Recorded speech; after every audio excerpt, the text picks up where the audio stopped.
اور red zone کی تمام سیکیورٹی فوج کے حوالے کی جائے گی، جس کے تحت وزیر اعظم ہاؤس، وزیر اعظم آفس، ایوان صدر اور سپریم کورٹ پر بھی فوج تعینات ہوگی۔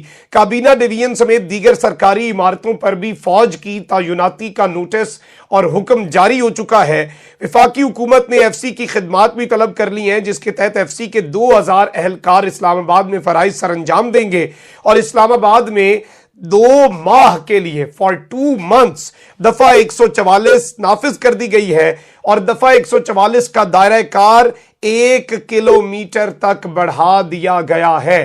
یہ 2 مہینے تک کیوں نافذ ہے یہ بھی آپ سمجھ جائیں کہ انہیں پتا ہے کہ یہاں پر آ گئے تو اٹھیں گے نہیں، یہ آ گئے تو یہاں سے جائیں گے نہیں۔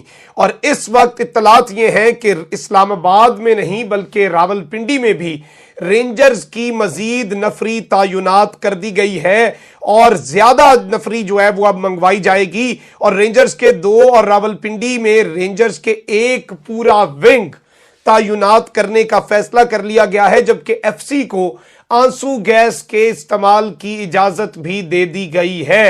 تو ادھر آ ستم گر ہنر آزمائیں، تو تیر آزما ہم جگر آزمائیں۔ اس وقت عوام نکلنے کے لیے پرجوش ہے۔ اسلام آباد میں ایسا منظر آپ نے نہیں دیکھا ہوگا، ذرا سوشل میڈیا پر جائیں، لوگوں نے اپنے گھروں کے دروازے کھول دیے ہیں۔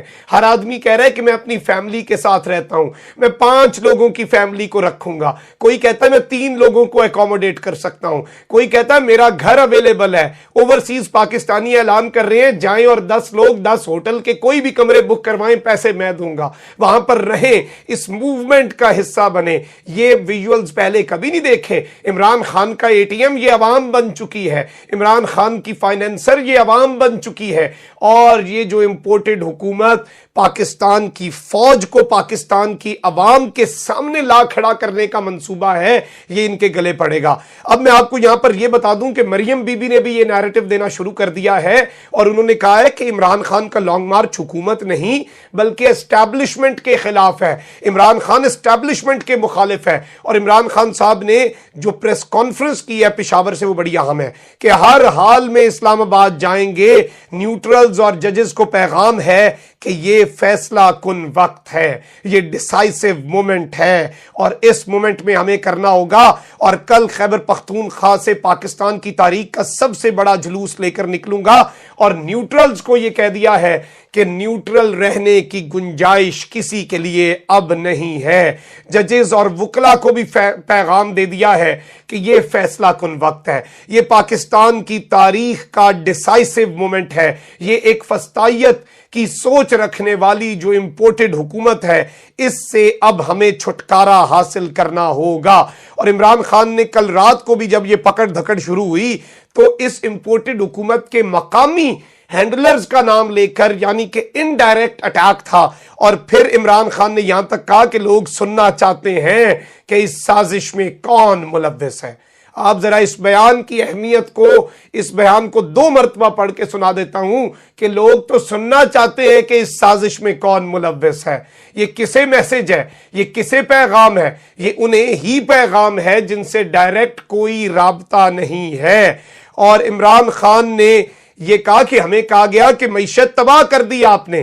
کس نے کہا؟ obviously خان صاحب کا کہاں پر اشارہ ہے، اور اعداد و شمار دیکھ کر اب سب حیران بھی ہیں اور پریشان بھی۔ اور پھر عمران خان نے کہا کہ حقیقی آزادی اور قربانی دینے کے لیے سب شہریوں کو تیار رہنا ہوگا، اور اس وقت کسی کے آرڈرز نہیں ماننے۔ حمزہ کے آرڈرز پتہ نہیں پولیس اور بیوروکریسی کیوں مان رہی ہے۔ حمزہ جن کے سارے وزیر اعلیٰ بنا وہ ڈی سیٹ ہو گئے ہیں، اس کے پاس اکثریت ہی نہیں رہی، اور سازش کے تحت ان کیسز میں تاخیر کی جا رہی ہے۔ نیوٹرلز کو ساری قوم دیکھ رہی ہے، آپ پر بھی ججمنٹ پاس ہوگا۔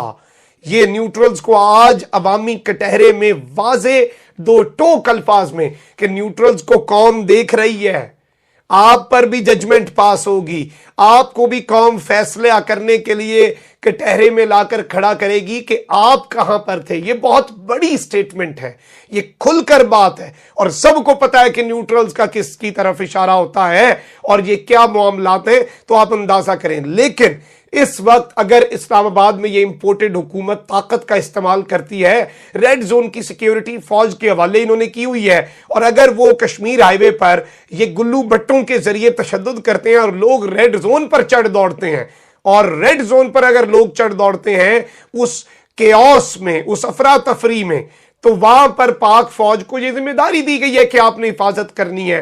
وہاں پر اگر اللہ نہ کرے ایسا پاکستان کی تاریخ میں نہ کبھی ہوا، نہ ہونا چاہیے کہ یہ عوام اپنی فوج کے مد مقابل آئی۔ یہ فوج ہماری ہے، وہ جوان میرا ہے، وہ اپنی جانیں دیتا ہے، اس کی عزت، اس کا احترام، اس سے محبت ہمارے دلوں میں رچی بسی ہے، کوئی نکال نہیں سکتا۔ لیکن اگر یہ نوبت آئی تو اللہ نہ کرے کہ یہ نظام بھی لپیٹا جا سکتا ہے اور ادارے حرکت میں آ سکتے ہیں، جمہوریت لپیٹی جا سکتی ہے اور صورتحال گمبھیر ہو سکتی ہے۔ کامنٹ سیکشن میں رائے کا اظہار ضرور کریں، اپنا بہت خیال رکھیں۔ اللہ نگہبان۔ پاکستان زندہ باد۔